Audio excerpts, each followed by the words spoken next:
Chris in the Black Serpent Clan. This is Necro Cannon, finally being able to get my video up about imagery. As some of you know, there was a tornado here in Dallas, around my area, so I've been out of pocket for a little bit, but now I'm back. As well, I just want to go ahead and dive right on in. Now, in regards to imagery, imagery is used, period, ever since the time that you can actively remember and see things, is what your memory implies. It started when you were a child, of course, seeing images of your parents in the light. That image was captivated in the mind because that was the one image that you kept seeing over and over again. So, of course, that image is implanted. As you get older and you're watching, cartoon shows, playing outside, seeing your superheroes and everything else, notice that children vividly are able to view with their imagery and act upon said imagery as well. Then notice later on down the line, as you're getting older, you're bombarded with subliminal messages in regards to imagery, such as billboards, pictures, and like. All of those are implanted within your subconscious, and then they play a deep role in you. Because any experience that you do have, you relate it to the memories and or the imagery that you had of said memory or the event as a whole. Also, imagery is a key component of any experience and or manifestation as such. Countless times in a day we use imagery to not only choose what to manifest, but as well the desired outcome. This ranges from everything. All imagery is stored in the subconscious mind, hence recalling any experience. We see the events in our mind's eyes clearly as the impression of the experience is stored. And as well, yes, notice that anytime you're trying to recall or look at anything, you always see it in your mind's eye first, and then you start to enact. Then, not only depending on how vivid that you see it, you can smell the images, you can taste the imagery. I mean, everything as a whole, you're able to actually have that experience just based off of that image alone, if you actually think about it. So, also with daydreaming is a part of you utilizing imagery as well too, because you do technically have to daydream in order to see where you're going to be throughout the day or throughout the year, wherever that you're actually wanting to be in life. You technically do daydream because you're sitting there thinking about it, getting the experience of what you want to do, how you want to feel about things, and everything else. So it's pretty good for you, once you actually do daydream. The thing is not to get caught up in your daydream. Do not let it encompass you in totality to the point to where you're not actively functioning within this reality. You do not want to go out to Spooksville and or out there and become a space cadet because you're so entrapped within your own daydream. You're constantly like, yay, you know how there's certain individuals that are like that, and you're like, snap out of it, you know what I'm saying? As well, imagery is literally used to graph reality around you, and it is the focal point of any experience that you have, because you have to see it first in your mind's eye. You have to see where you want to be or what you want to do, what you want to taste, what you want to eat, how you want to cook. All of that you have to see first. Then the thoughts start forming, and then you're able to go.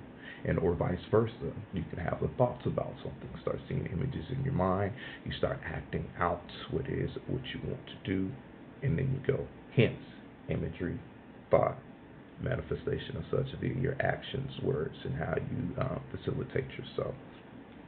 So that is a very key component that I do want to stress out in regards to imagery. What you see yourself and or what you see around you literally will become your reality around you. So those people that are constantly thinking something negative, constantly saying, oh, I'm going through this, I'm going through that, and they constantly see themselves within that negative position, and they wonder the reason why they're actively going through all that negativity is because that's what they see, and that's what they're focusing their imagery on. And because they're seeing that, they're focusing their energy on that imagery, and thus they're acting out exactly what the image is and how, the experience of what they're going. That's the reason why it perpetuates in their life, because they haven't learned to reprogram their mind. They haven't learned to reprogram the images of what, not only that they're receiving outside of themselves, but what they're generating inside of themselves. And as well, speaking about imagery outside of the cell, did you know that multimedia platforms are the fastest systems set up to flood the consciousness with imagery?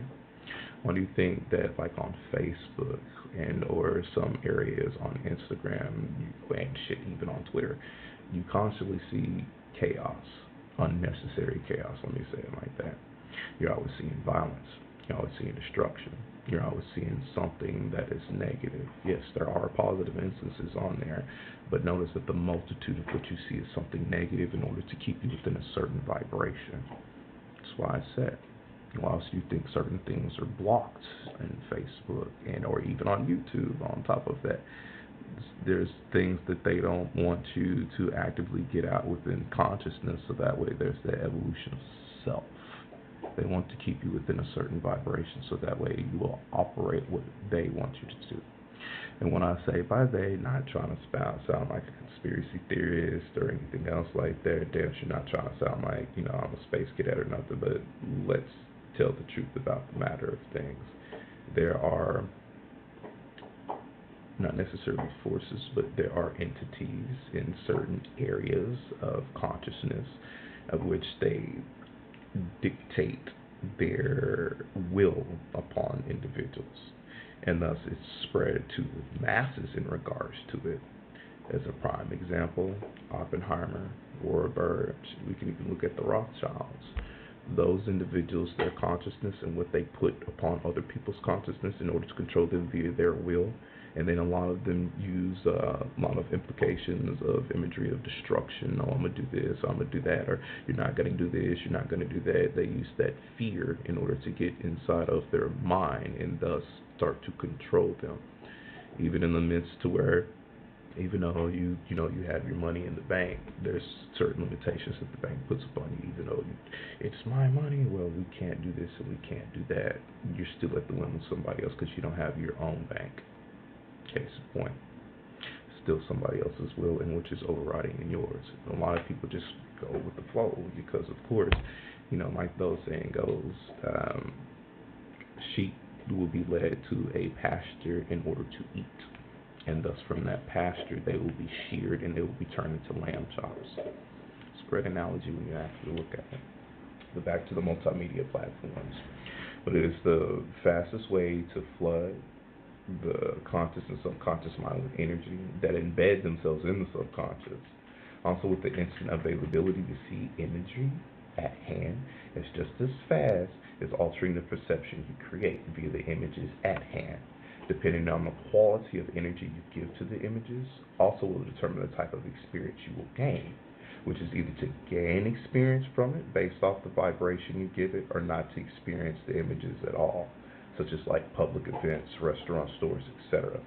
Even when watching a movie or a TV show, the imagery will cause an emotional reaction out of you, if you notice.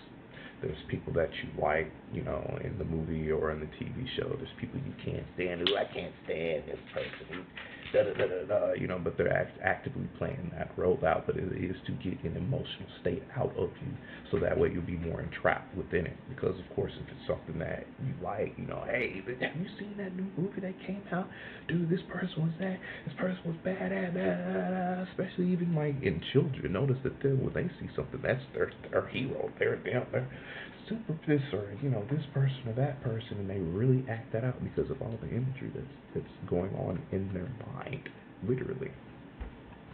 So the more you control the images that you're allowing to be in your subconscious, not only from outside of yourself but inside of yourself, the more control that you have overall, in your reality. Because imagery is key. Imagery is utilized, like I said, on a multitude of levels from everything of what you do. Even from when you see yourself owning your own business, key thing, you see yourself owning your own business, and then based off of that imagery, You'll figure out exactly what work needs to be done, because everything requires work. Once you figure out exactly what work needs to be done, then you act upon that. So, just to really sum up everything in regards to imagery, be mindful, extremely mindful of what images that you see, what images that you generate, what imagery of even of yourself that you're projecting out towards individuals, because you do project a certain image about yourself when you're interacting with people, because you want them to see you within a certain likeness, which that's just what everybody does, whether it's based off of ego or whether it's based off of just being genuine because you want to help with the evolutionary process of the consciousness of your fellow people. So, I know this video was short. Hopefully it helps you to understand the flooding of imagery of which you perceive on a daily basis, so that way now you're in more control of what, like I said, not only the images that you're putting in your mind, but the images that you're generating yourself. Should also help you in regards to quelling the negative, destructive thoughts of yourself, because you're the only person that's destroying you, and or you're the only one that's allowing an outside influence to influence you to even add any destruction to you. You allow that, because it's either yes or no in the end, ultimately. But that's the whole answer, especially from my perception. It's either yes or no. Yes, you're going to do this, or no, you're not. Yes, you're going to experience this, or no, you're not. Based on either that yes or no dictates the overall outcome and the work that's implemented with it. So, hopefully you guys have find this video as a benefit for you. We'll be doing much more here coming over the days, especially seeing that everything got situated.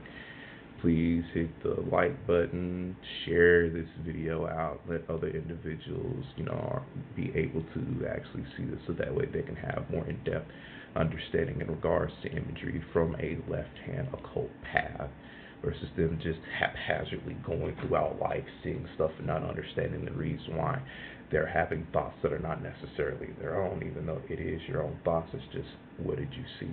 What emotions did you attach to that imagery? And what actions did you do afterwards of that? So once again, this is Necro Cannon from the Temple of the Abyss and the Black Serpent Clan. We're on the rise. Take it easy.